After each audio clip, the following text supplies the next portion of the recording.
Hola, buenas noches a todas las personas que nos acompañan en esta noche, en otro diálogo de la serie Hablemos de Nosotras. El día de hoy nos acompañan dos aliadas muy especiales a quienes voy a introducir brevemente. Nos acompaña Daniela Telles del Valle de la organización Di Ramona, organización hidalguense. Y pues Dani es activista, feminista, bisexuala, gorda y es un ser acompañante de aborto, pues esa es su pasión. Actualmente Dani colabora como consultante latinoamericana para la Organización Internacional de Difusión sobre Salud Sexual y Reproductiva Woman First. También forma parte de la organización civil Di Ramona en Hidalgo, donde lucha por sexualidades libres y sin estigma para un mundo más feliz y amoroso. Dani es psicóloga social, es diplomada en Derechos Humanos de la Mujer y cuenta pues con diversas certificaciones en materia de salud y derechos sexuales y no reproductivos. Muchas gracias por acompañarnos, Dani. Es un gusto, como siempre, verte y platicar contigo. Y el día de hoy también tenemos a Yuteita Valeria Hoyos, quien es parte de la organización del Centro de Análisis, Formación e Iniciativa Social en Puebla, más conocido como CAFIS. Y pues Yuteita es licenciada en Derecho, es maestra en Derecho Constitucional y Amparo, es originaria de comunidad indígena en Puebla, es integrante de la Red de Abogadas Indígenas y de la campaña por el aborto legal, seguro y gratuito en el estado de Puebla. Y pues también bienvenida, Yuteita, un gusto, gracias a ambas por acompañarnos el día de hoy, por sacar tiempo para platicar con nosotras. El día de hoy vamos a tener como una conversación sobre el lineamiento técnico para la atención del aborto seguro en México. Este año, en octubre, si quieren, primero hago como una breve introducción al tema y posteriormente pues pasamos como a la parte de hacerles unas preguntas y que ustedes nos cuenten como algunas particularidades de este documento. Entonces, este... Este año, en octubre, se presentó la actualización del lineamiento técnico para la atención del aborto seguro en México. Este lineamiento es una referencia para todo el Sistema Nacional de Salud y tiene pues como objetivo que se cuenten con criterios básicos para la atención del aborto seguro en las unidades de salud. Este documento retoma recomendaciones internacionales y nacionales en la materia. Y bueno, algo como muy interesante de esta versión, de esta edición del 2022, es que se incluyeron pues las sentencias de la Corte, como es la de Coahuila, que es sobre el aborto como un derecho humano que no puede ser criminalizado, y también se retoma la de objeción de conciencia, en donde pues la Corte deja muy claro que esta no puede ser un obstáculo para la realización de los derechos humanos de las mujeres y personas gestantes. Y también menciona que, bueno, este lineamiento, algo que tiene muy importante es que tiene como eje transversal, es que tiene un enfoque de derechos humanos, de interculturalidad y también habla sobre las condiciones en las que debe de ser pues presentada la atención del aborto, que es bajo pues condiciones dignas, seguras. Y pues ya para ir cerrando y darle la palabra a Dani y a Yuteita, pues decir que otra característica como muy interesante es que en estos lineamientos se destaca que a diferencia de los del 2021, aquí sí se establece como una consejería que está compuesta por el acompañamiento emocional, escucha empática, la privacidad, la confidencialidad y información pertinente sobre la atención antes, durante y después del procedimiento. Y algo que me gustaría destacar es que justo habla de el respeto por la decisión, que esto me parece que se enmarca en el tema del derecho pues a la autonomía.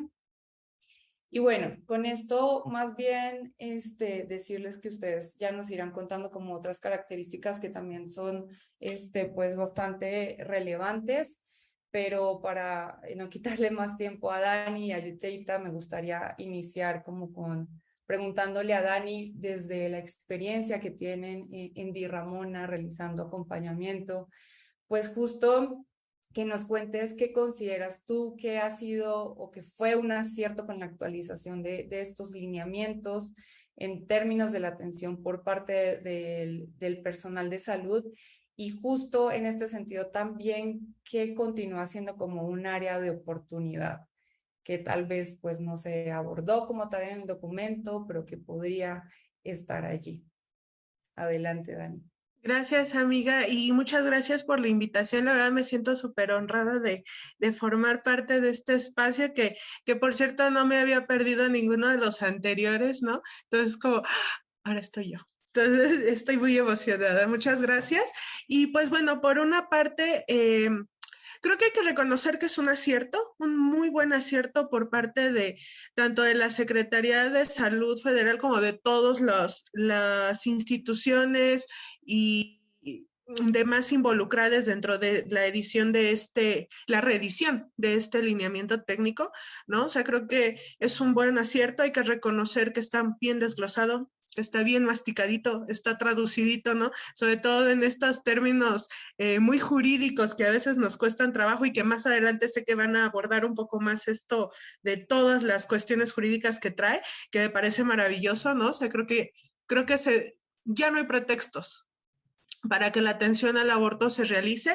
Y además creo que otra gran bondad que tiene el material es que si bien hay muchos resúmenes en la parte de atrás, pues vienen la bibliografía, ¿verdad? Para quien quiera seguir ahondando en sus dudas, porque obviamente en un lineamiento no se puede solucionar ni meter todo el material, que es enorme, ¿no? Entonces, nada más como preámbulo, quiero mencionar esa parte.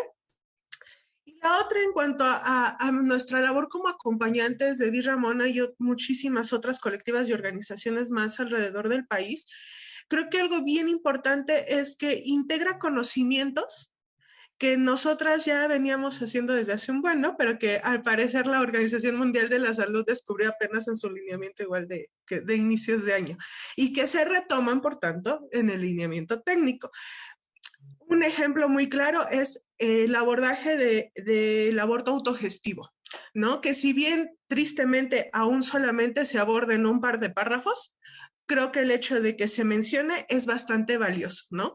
¿Por qué? Porque nos dice que el aborto autogestivo es posible y que puede llevarse a cabo sin supervisión médica, que puede llevarse a cabo en el lugar, en el momento en que las mujeres y personas con capacidad gestante lo decidan y se sientan más cómodas, y eso creo que es algo bien esencial, que además ha sido algo con lo que las acompañantes hemos tenido que batallar por muchísimos años, ¿no? E incluso muchísimas acompañantes antes que yo y las que siguen seguirán batallando con este hecho, ¿no? Como de que las mujeres, las personas con capacidad gestante somos incapaces de, pues, autodeterminar nuestro proceso de aborto, ¿no? Porque se sigue considerando al aborto como este proceso que es sumamente difícil, sumamente imposible, ¿no? Casi un procedimiento de una dificultad enorme. El hecho de que este lineamiento incluya y aborde el tema del aborto autogestivo, creo que nos comienza a dar luces. Si bien te digo, lamentablemente solo son 2 párrafos los que lo habla y también viene en el glosario. Creo que ya es un avance.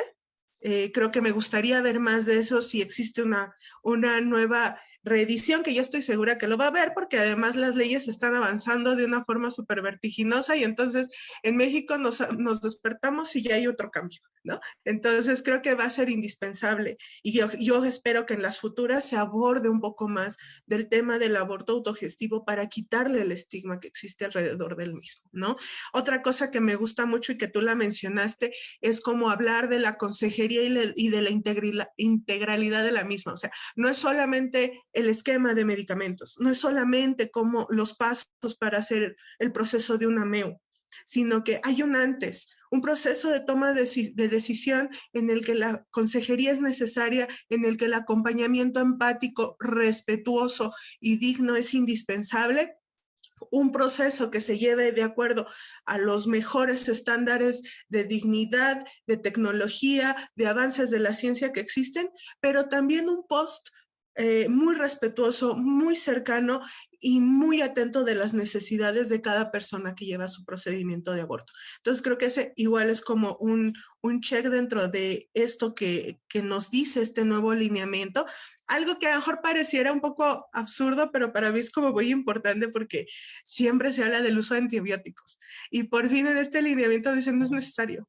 ¿no? Entonces creo que eso también es un plus. Yo sé que a lo mejor parece una nimiedad, pero es importante porque muchas personas que incluso el día de hoy se nos acercan creen que para llevar un proceso de aborto necesariamente hay que llevar un tratamiento antibiótico, ¿no? Pero el que digas, no, no es necesario, también abona a quitarle el estigma al proceso de aborto, ¿no? O sea, aborto no significa infección en nuestra vulva, en nuestro útero, ¿no? No, el antibiótico sirve para infecciones y la probabilidad de una infección es sumamente baja, casi inexistente cuando se lleva a cabo un proceso de aborto seguro en condiciones adecuadas, ¿no? Que además el proceso de aborto puede ser ambulatorio. Eso también le resta estigma al hecho como de, no, para tener un aborto tengo que internarme, hospitalizarme y ¿no? Grandes tragedias de la vida. Entonces creo que esto también es algo bien importante, hablar de un proceso de aborto con medicamentos, es completamente ambulatorio, no necesito hospitalizarme y que además empuja a una agenda en los servicios de salud que el día de mañana se pueda traducir en que en cualquier centro de salud de nuestra comunidad, de nuestra localidad, puedan brindarme un servicio de aborto seguro. El caso, te cuento mi contexto, en el caso de Hidalgo, el servicio de aborto legal se realiza solamente en hospitales y solamente una clínica de salud sexual y reproductiva, pero también eso sirve para obstaculizar el acceso cuando se puede dar en cualquier centro de salud, precisamente hablando de las clínicas del IMSS, ¿no? Donde yo voy a mi médico familiar y ahí mismo podrían atenderme mi proceso de aborto y que no se hace y entonces se vuelve como pues una maroma poder acceder a un aborto seguro porque tiene que ser como, hospital y posibilidad de hospitalización y seguimos abonando esta idea de que un proceso de aborto es sumamente riesgoso, ¿no? Y bueno, esos son como en lo que me encantó de este lineamiento. Creo que áreas de oportunidad, definitivamente algo que nos queda de ver mucho este lineamiento es seguir invisibilizando la labor de las acompañantes. Y creo que eso es algo que yo sé que vamos a abordar un poquito más ahí en las conclusiones, donde me gustaría ahondar un poco más en esto, pero creo que es otra gran deuda ahí que tenemos. Hablar un poco más de las acompañantes y de los conocimientos que hemos difundido, de todo el gran material con estos tecnicismos médicos que hemos traducido y llevado hacia todas las personas que se acercan a nosotras, que hemos difundido el tema del aborto como un servicio de salud más, ¿no? Que es nuestro derecho y que tendría que estar disponible. Pues creo que ahí está el área de oportunidad y ahorita pues podemos ahondar más en la siguiente pregunta. Gracias. Gracias a ti, Dani. Pues sí me parece como súper importante lo que mencionas al final de como área de oportunidad, esta falta de reconocimiento que ha habido hacia a las acompañantes que han hecho una labor inmensa y la continúan haciendo porque pues despenalización no se ve traducido en acceso, lamentablemente. Y pues gracias a ustedes que han tejido esas redes de acompañamiento, pues han hecho que muchas mujeres y personas gestantes tengan la posibilidad de poder acceder a un aborto acompañadas de manera amorosa, linda y sobre todo segura. Y retomando lo que decías sobre cómo también hay muchas cosas han contribuido a ir como rompiendo con el estigma, a mí también me parece que es justo como muy preciso lo que dices de estas pequeñas, aunque son justo pequeñas menciones, que están ahí porque lo que permiten es ir avanzando hacia romper el estigma y que el estigma, como se ve traducido en esta criminalización, pues tiene otros impactos en la vida de las personas, ¿no? Y parto de esto de la criminalización y demás para preguntarle a Yuteita, como desde la perspectiva jurídica, pues vemos que un paso positivo fue que justo se incluyeron los precedentes, las sentencias de la Suprema Corte de Justicia, entre ellas la de Coahuila, que justamente habla de no criminalizar a las mujeres por abortar a las mujeres y personas gestantes. Entonces, a mí me gustaría, Yuteita, que nos contaras como, pues, cuáles son las implicaciones que tiene el que se haya agregado estas sentencias en el lineamiento, y que cuál es el impacto de que se haga mención en este documento. Hola, ¿qué tal? Muy buenas noches, Laura, también a la compañera de Di Ramona que está aquí con nosotros. Para mí, la verdad que es todo un gusto y bueno, primero que nada agradecer la invitación a participar. Iba a estar mi compañera Natalie Hernández, pero por otros motivos de salud, pues no pudo estar presente.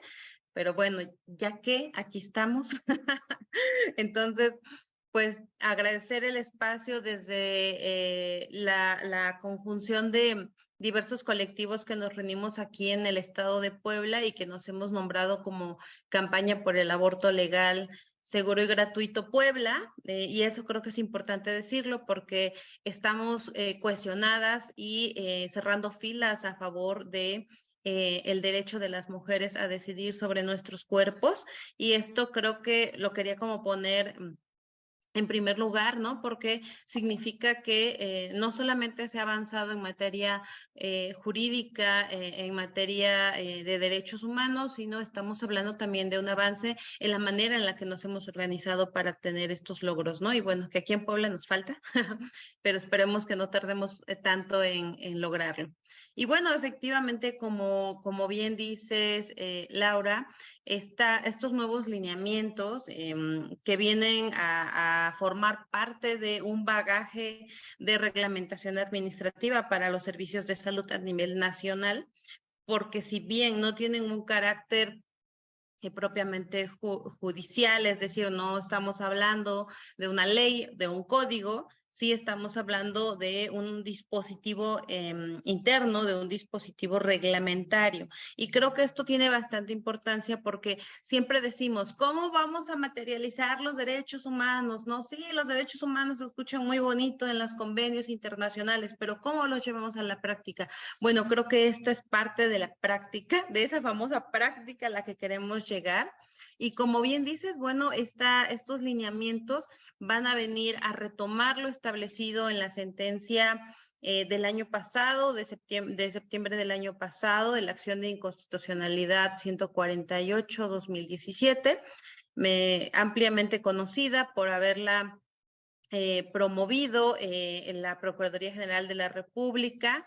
Y bueno, que tiene que ver con los poderes legislativos del estado de Coahuila, ¿no? De la cual han derivado ya pues muchísimas discusiones, debates, porque algo es cierto, también no todo quedó dicho en esta sentencia, ¿no? Queda también que trabajar al respecto, y también retoma la acción de inconstitucionalidad 54-2018, que promovió la Comisión Nacional de los Derechos Humanos contra la inconstitucionalidad del artículo 10 bis de la Ley General de Salud respecto a lo que hemos ya mencionado, que es la objeción de conciencia, ¿no? Entonces, tiene bastante importancia, muchísima relevancia en estos sentidos, ¿no? Partiendo como de esta lógica de estas dos sentencias. Primero que nada, los lineamientos tienen dentro de su contenido diversos ejes, ¿no? Ejes transversales. Y en estos ejes transversales vamos a observar cómo todo lo que leemos en nuestros talleres, en nuestros cursos de temas de género, van a estar plasmados ahí, ¿no? Desde un enfoque de derechos humanos, enfoque de género, enfoque de interculturalidad, enfoque de juventudes, entre otros, ¿no? Y justo esta visión de derechos humanos es la que planteó la Corte en estas dos sentencias. La Corte nos dice a través de su pleno, ¿no? Porque esto se resolvió en pleno y eso es tiene gran importancia, tiene la relevancia de que vamos a centrar el debate, la aplicación de estos lineamientos basado en un enfoque de derechos humanos, no en el sentido de decir, no puedo aplicar o no puedo dejar de inaplicar estos lineamientos porque está penalizado, porque no está penalizado, porque temo que me abran una carpeta de investigación al ser funcionario, servidor público del servicio médico. Es decir, no vamos a partir de una lógica punitiva ni del derecho penal, vamos a partir de una lógica y de un enfoque de derechos humanos. Eso es lo que queremos cambiar o hemos querido cambiar por mucho tiempo, esta visión de que el aborto se reduce a un sistema penal, ¿no? Y esto creo que es importante retomarlo porque las sentencias nos dicen, a ver, no puedes criminalizar a una mujer por abortar, porque antes de que la juzgues a nivel jurídico y social, ella cuenta con derechos humanos. Entonces, partiendo de esa lógica, creo que es la importancia que tiene que se haya incluido en estos lineamientos. Eso en primer lugar. Y que me gustaría como seguir desarrollándolo porque el enfoque de derechos humanos, si bien nos hemos pasado desde el 2011 a la fecha, desde que la reforma en derechos humanos, decíamos, era lo mejor, lo más novedoso, lo más nuevo en ese momento, pues ya a 10 años prácticamente de esas reformas, nos sigue sorprendiendo que no hemos logrado establecer el enfoque de derechos humanos, y hablo de todos los derechos de las mujeres, ¿no? De todas nuestras demandas, pero específicamente en materia de salud, en materia de aborto, nos ha costado todavía mirar ese enfoque porque lo seguimos mirando bajo el sesgo del derecho penal. Pero bueno, hasta ahí me voy a quedar en este tema. Ahora, la sentencia respecto a la objeción de conciencia que les decía deriva de la acción de inconstitucionalidad 54/2018, también se integra los lineamientos y en los lineamientos nos hace un desglose que me parece bastante acertado, ¿sí? Sobre por qué la objeción de conciencia no es es un derecho limitado, no es un derecho sin límites, y eso es algo importante. Sí, la objeción de conciencia específicamente, si lo decimos a nivel general, se puede aplicar a todas las áreas, ¿no? No solamente al servicio médico. Pero cuando hablamos del servicio médico en específico, tampoco hablamos solamente del tema del aborto. Hay personas que incluso pudieran alegar la objeción de conciencia en una transfusión de sangre, bueno, que sería muy extraño, pero sí lo podrían hacer, ¿no? Podrían aludir a la objeción de conciencia en algún tipo de procedimiento que no consideren que vaya conforme a su ética, sus creencias, etcétera, ¿no? Si yo estoy en contra de las cirugías plásticas, voy y hablo de mi objeción de conciencia. Bueno, es un ejemplo muy burdo. Pero vayamos al tema del aborto, porque en este tema en específico, la objeción de conciencia no va a ser un derecho ilimitado, tiene límites, porque si nosotros ponderamos la salud sexual de las personas y sobre todo su integridad en temas de salud, con mi derecho a la libertad e imponer mi objeción de conciencia, pues evidentemente siempre va a estar la salud por encima. Entonces, esta es la lógica que toman los lineamientos que ya existía en esta sentencia. Y bueno, si bien habla de que la objeción de conciencia es un derecho individual que puede pues partir, como ya les había dicho, de diversos motivos, como puede ser el religioso, como puede ser otro, también es importante decir que la sentencia ya nos dijo, ¿sabes qué? Sí, existe el derecho a objetar, ¿no? Puede haber médicos y enfermeras objetores. Sin embargo, reitera los lineamientos, siempre debe haber en cualquier institución de salud, llámese federal, estatal, municipal, debe existir personal que no sea objetora. Entonces, eso creo que es como debemos partir de que eso es ya una obligación de aquellas personas que administren estos centros de salud, ¿no? Y hablo de IMSS, hablo de Infonavit, IMSS, ISSSTE, ISSSTEP, hablo de todos los servicios de salud públicos en el país. Porque a veces creemos que solo es el IMSS. No, también existen otros servicios de salud, de seguridad social. Y en todos ellos se deberá de cumplir. Ahora, en el ámbito privado, también están obligados porque, reitero, partimos de un enfoque de derechos humanos. Ahora bien, aquí hablamos solo del sistema público. Los lineamientos solo están ahorita enfocados, digamos, emitidos para el servicio público, seguridad pública, ¿no? También no se va a poder argumentar la objeción de conciencia cuando esté en riesgo la vida de la persona o de la víctima, en caso de que haya sido víctima de un delito, como lo es delitos del ámbito sexual. Entonces también habrá prioridad. Y esto son cosas que ya sabemos, que se han repetido, ¿no?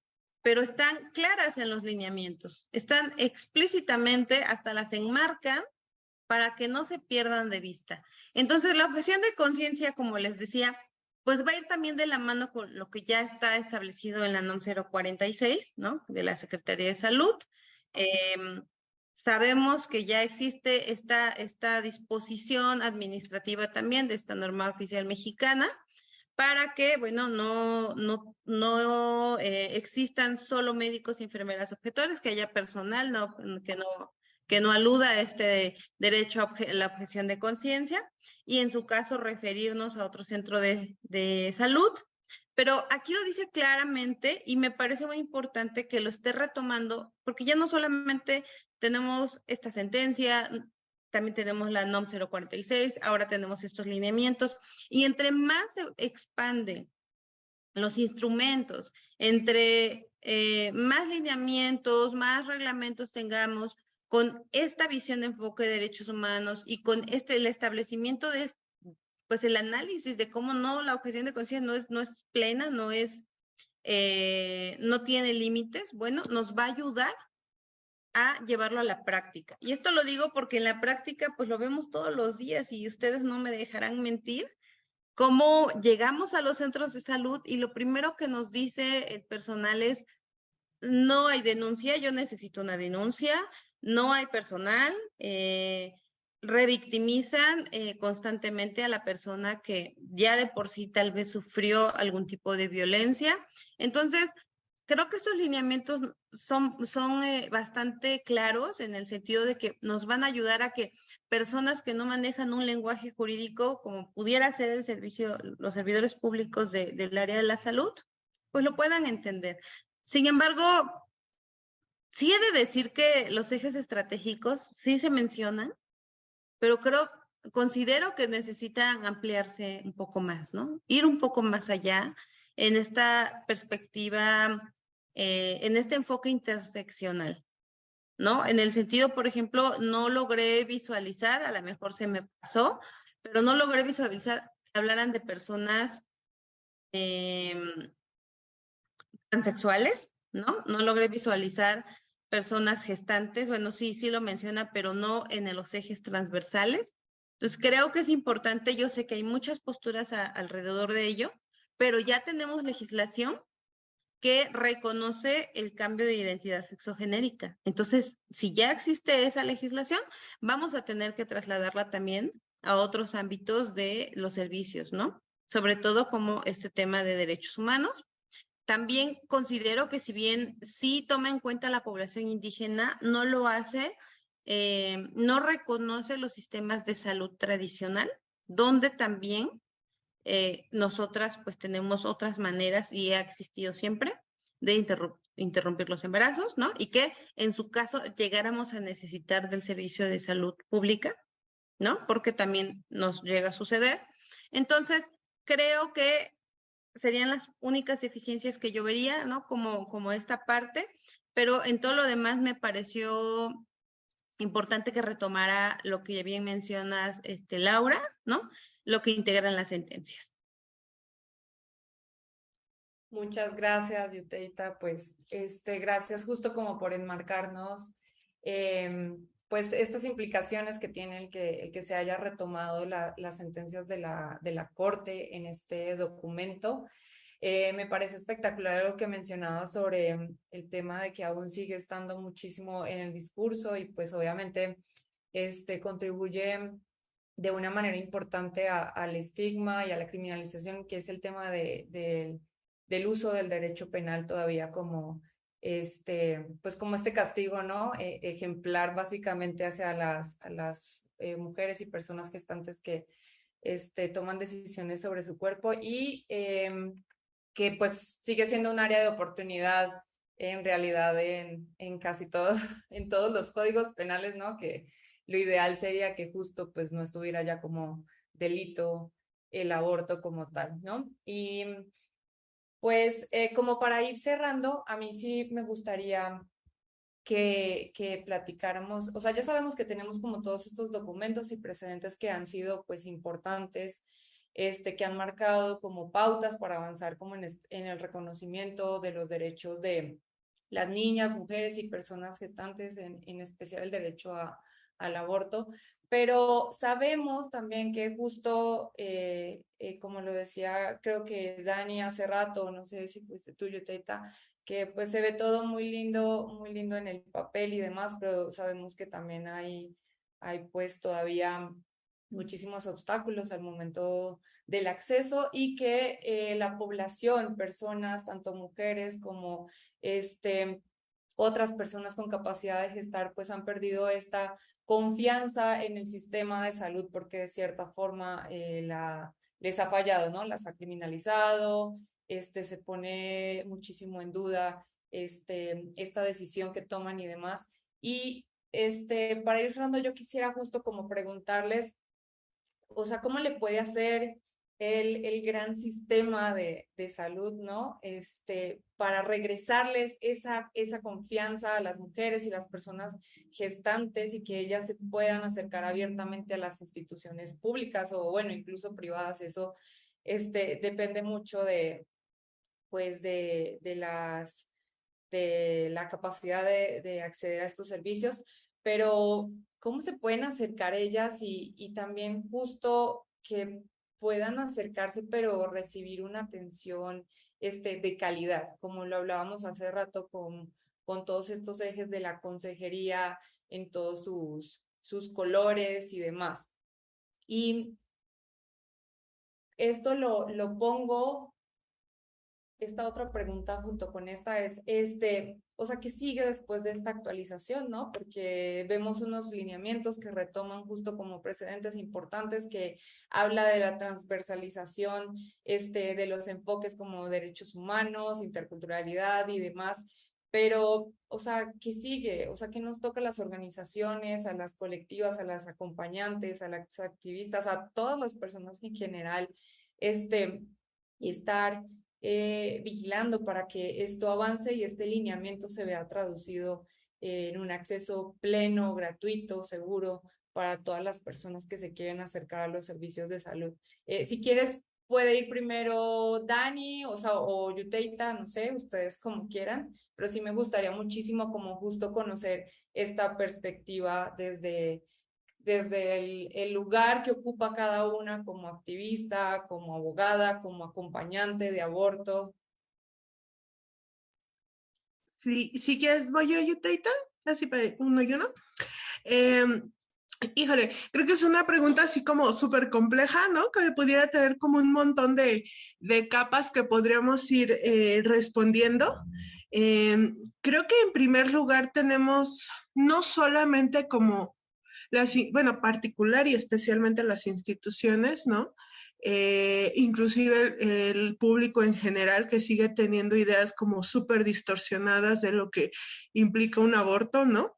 Creo que es bien importante escuchar las historias, más escuchar historias, más que cifras, ¿no? Que de esas hay un buen, pero creo que es importante escuchar más las historias de las mujeres, las personas con capacidad gestante, las niñas y las adolescentes que han necesitado recurrir a un proceso de aborto, ¿no? Creo que el escuchar más estas historias, más allá de cifras extrañas, donde se pierden las experiencias de vida de las personas que son tan valiosas, nos van a permitir pues tener acceso a conocimiento de contextos, a las emociones que atraviesan un proceso de aborto, a cómo la discriminación, la desinformación siguen permeando narrativas donde se siguen pensando cosas que pues nada que ver con el proceso de aborto, ¿no? Como que siguen viéndolo como un asesinato, que siguen viéndolo como una cuestión agresiva que va a tener consecuencias a largo plazo en los cuerpos de las personas que deciden tener un aborto, ¿no? Entonces creo que acercarnos más a las historias, a las narrativas y a las experiencias nos va a poder permitir, pues a lo mejor y en espera, ¿no? De que haya mayor sensibilización respecto al tema, ¿no? Entender que tiene múltiples dimensiones, una parte social, partes emocionales, tiene cuestiones jurídicas, ¿no? Que además hay que decirlo, si bien ha habido muchos avances en la Suprema Corte de Justicia de la Nación y demás, pues seguimos viviendo el tema con mucha incertidumbre, ¿no? Con muy poca claridad porque como bien lo decía Yuteida, y lo entiendo perfectamente porque a mí me pasa, ¿no?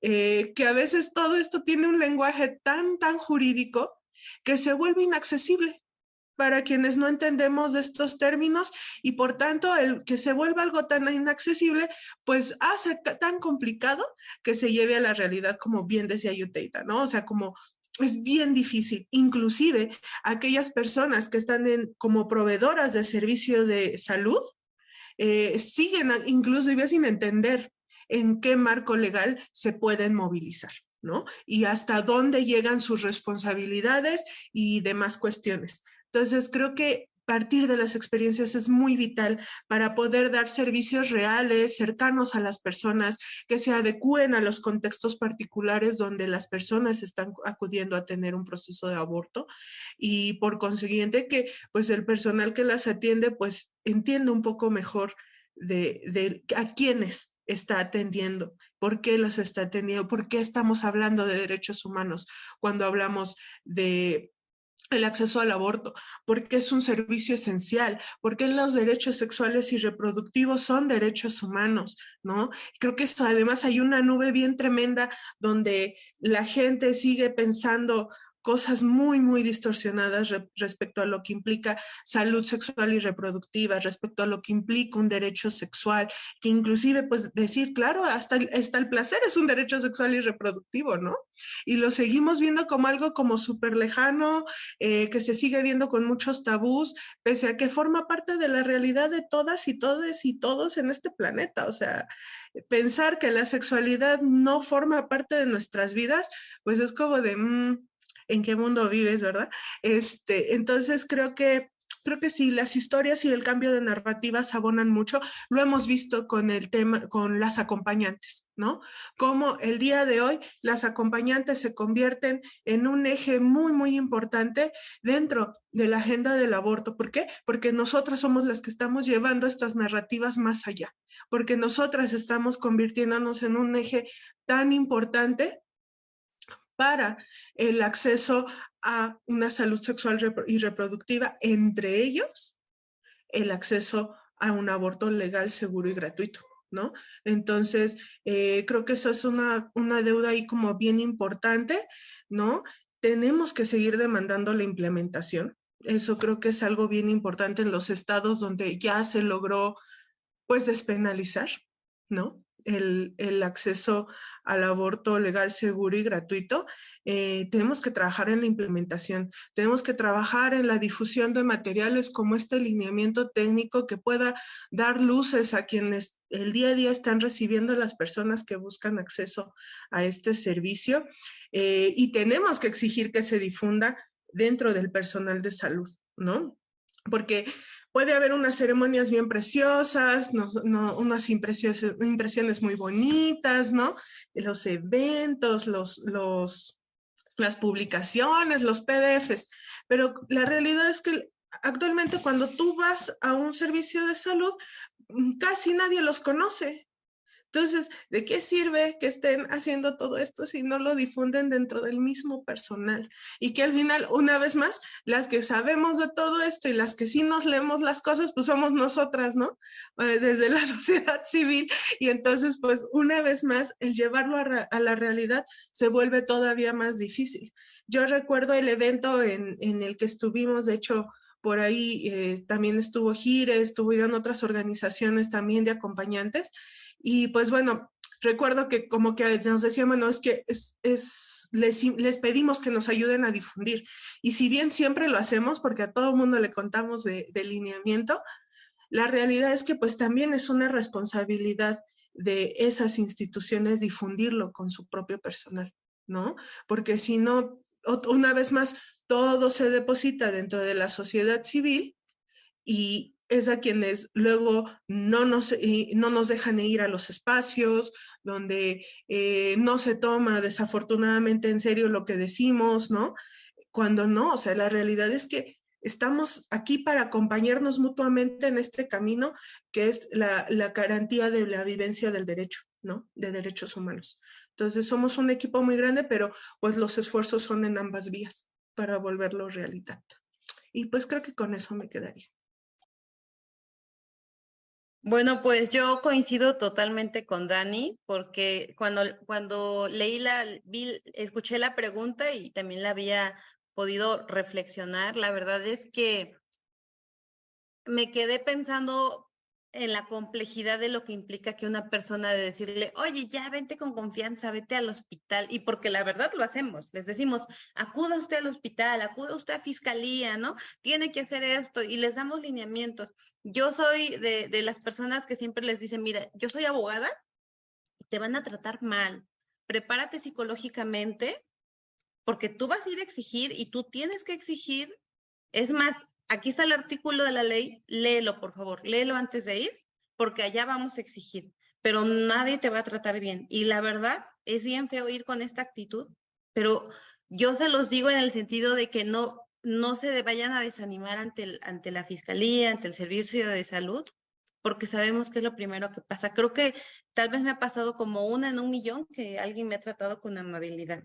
Y ahí fue donde me cayó el 20 y dije, claro, lo que la persona no puede, no logra al acercarse a las instituciones es no tener miedo. Tenemos miedo y esa es la verdad. Creo que el miedo es la clave. Tenemos miedo a que nos regañen, a que nos revictimicen. Tenemos miedo a que nos juzguen, incluso tenemos miedo a que no hablen nuestra lengua, a que no les entendamos el español, a que no les entendamos, y lo digo porque pues también puede pasar o estar frente a una situación donde una persona no hable completamente o entienda perfectamente al 100% el español. Tenemos miedo a llegar a una institución donde el médico solo te habla en términos médicos y tal vez no sabes qué te va a pasar después. Pero este miedo no es de ahorita, este miedo es de siempre. Es el miedo a acudir a una institución pública y que te sellen un papel mal y que te digan haz esto y ahora vete a este otro lugar. Y sabe qué, señora, al final hasta usted tenía la culpa, ¿no? Porque al final pasa eso. Entonces, ¿cómo vamos eliminando ese miedo en la sociedad para generar confianza? Porque tú le tienes confianza a quien de alguna manera le empiezas a tener un poco de respeto y cariño. Y nosotros ni respetamos, ni tenemos ningún tipo de cercanía con la institución. Las instituciones las vemos muy lejanas. Y no solo geográficamente, como me pasa a mí, que luego de mi pueblo tengo que ir a 3 horas, ¿no? Sino la vemos muy lejana en el sentido de que vemos incluso a personas con las que no nos identificamos, gente de la ciudad, gente blanca, o resulta que es una persona como yo, pero que niega su origen. Es decir, partimos de un montón, si se dan cuenta ya me voy a poner filosófica, pero esto es una cuestión bien estructural, ¿no? Pero bueno, vayamos a lo concreto. ¿Qué pasaría? ¿Qué necesitaríamos para que logremos esto? Yo ya he estado del otro lado también en la atención a mujeres y las mujeres, como bien, las personas en general y las mujeres en situación y personas gestantes en situación de violencia y que requieren la atención para una interrupción legal del embarazo, lo que quieren primero que nada es que seas empática. que tú digas, ok, no importa cómo pasó, no importan las circunstancias, tú vas a tener aquí una persona que te va a ayudar. Y creo que eso es lo de lo que se puede partir y no existe. ¿Por qué no viniste antes? ¿Por qué te esperaste hasta este mes? ¿Por qué no has denunciado? Viene el cuestionamiento. Bueno, eso en primer lugar. Y lo quería mencionar porque tampoco se trata de, ay, ahora me tengo que hacer una maestría en desarrollo humano y no. Aquí los lineamientos ya nos establecen, número 1, los principios para la atención de un aborto seguro, las obligaciones éticas y profesionales del personal de la salud. O sea, pues no se lo va a inventar nadie, ni lo tenemos que investigar en una tesis, ya que no los escribieron aquí en unos lineamientos. Entonces, qué fácil poder leerlos, poder repasarlos, generar un poquito de conciencia. Y yo a esto le sumaría, si la Secretaría de Salud, su mayoría de personal, porque es lo que sucede en la mayoría de las entidades, no son contratos de trabajo por tiempo indeterminado, es decir, son personas que han ido cambiando, bueno, pues entonces cuando contrates, por lo menos pregunta si tienen conocimiento de estos lineamientos. Creo que sí debe haber ciertos filtros en la contratación, así como hablo también de personal de otras instancias como la Administración de Justicia. Sí debe haber unos mínimos básicos para entender que esta persona está actuando con enfoque de derechos humanos y porque al final, como servidores públicos, si alguien desea estar en ese puesto, lo tiene que ejercer con todas sus implicaciones, derechos y obligaciones, punto. Entonces, creo que de ahí podemos partir. Tenemos que manejar esto que parece como tan tierno de mi parte, por decirlo de alguna manera, ¿no? Al hablar, ahora que hablamos mucho de la ternura radical, ¿no? Si puede parecer muy tierno, pues también tiene un fundamento en un reglamento que es estos lineamientos, porque la empatía va a sonar muy iluso, muy ideal, muy bonito, pero pudiera ser que también es parte de un derecho humano, porque me tienen que escuchar, me tienen que atender con protección de mis datos personales, con equidad, con igualdad, con no discriminación, con respeto. ¿Y qué es eso? Sino empatía, pues, ¿no? Pero bueno, ahí la dejaría. Muchas gracias. No, gracias a ambas porque la verdad ponen sobre la mesa como reflexiones muy interesantes y muy valiosas. Y en eso quiero justo como rescatar para que nos vayamos despidiendo lo que decías, Yuteita, del tema de la accesibilidad, ¿no? Sabemos que justo la accesibilidad se tiene que ver traducida en que te atiendan en tu lengua, de que te sientas cómoda con el entorno, y eso es, pues ahorita un gran reto. Sabemos que los servicios son limitados, nulos en algunos casos, y que ahí está como el, el gran el gran tema, ¿no? Que hay que seguir empujando, haciendo incidencia, y pues el trabajo que hacemos desde sociedad civil o desde las colectivas, desde el activismo, todo, porque pues es un derecho que todavía no se ve como traducido en la prestación de los servicios de salud, y queda muchísimo por delante. Finalmente decirles a Yuteita, a Dani, que muchísimas gracias porque pusieron como perspectivas que vienen siendo muy interesantes y valiosas, más que nada desde el tema que trabaja cada una y desde la experiencia también que han ido construyendo en este camino de los derechos humanos, en particular de los derechos reproductivos. Agradecerles muchísimo el tiempo, el diálogo, y estar como justo a disposición de poner argumentos valiosos sobre la mesa para seguir construyendo un espacio social más justo, ¿no? Y no sé si tienen algunas palabras para cerrar ahora sí esta conversación. Pues creo que la importancia de seguir difundiendo los temas de derechos, ¿no? Seguir explorando, indagando en todas las imbricaciones que tienen los derechos humanos en sus diversas facetas, entre ellos los derechos a la salud sexual y reproductiva, ¿no? hay que entender que estamos en contextos de constante movimiento, de grandes cambios, de grandes actualizaciones, y todo está en constante evolución, ¿no?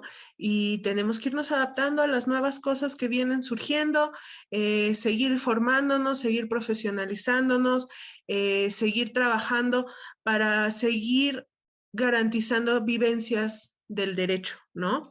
Para que podamos seguir teniendo acceso, pues, a lo que todas las personas estamos aquí, que es para vivir en paz, vivir con tranquilidad, vivir con dignidad, ¿no? Y creo que eso es muy, muy importante. Estamos en en un momento de muchos cambios, acabamos de salir de una pandemia horrible, ¿no? Que además cabe mencionar que creo que muchas de las actualizaciones que tiene este lineamiento técnico también vienen de eso, ¿no? De cómo nos puso sobre la mesa un montón de cosas que a lo mejor habíamos dado por hecho, que sabíamos que estaban ahí, pero que no habíamos indagado lo suficiente.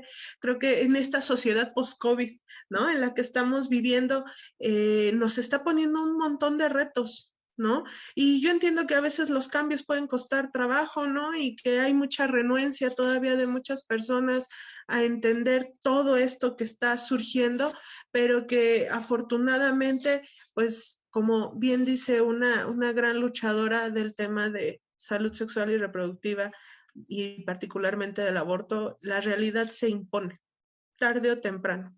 Entonces, más temprano que tarde, todo esto va a convertirse en una realidad y de hecho ya se está convirtiendo, ¿no? O sea, estamos en este proceso de evolución.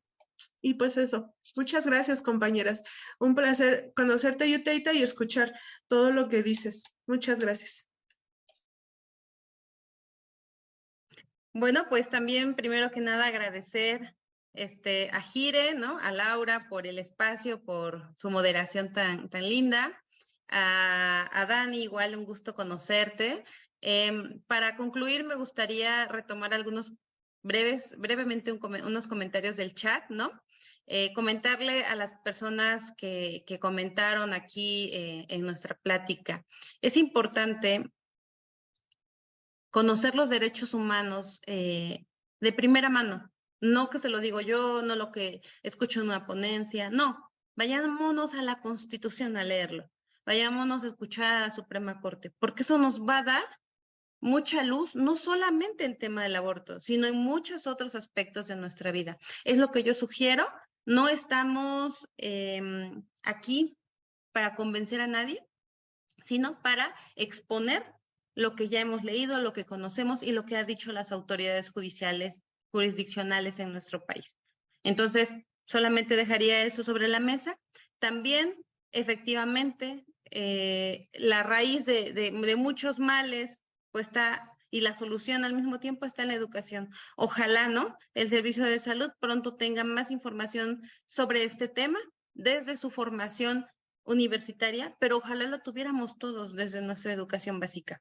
Y bueno, solo finalmente dejar el saludo por parte de la campaña por el aborto legal, seguro y gratuito Puebla, así estamos en Facebook, que estamos ya pues impulsando todo el tiempo, realizando actividades. Un saludo a mis compañeras de la campaña porque ellas están totalmente entregadas a esta lucha, como ustedes dos, también compañeras, a las cuales reconozco y les mando un gran abrazo. Muy buenas noches.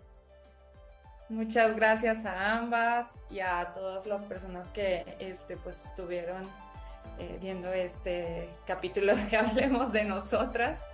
Y nada, les deseo una feliz noche, les abrazo. Dani, Yuteita, muchísimas gracias por acompañarnos el día de hoy.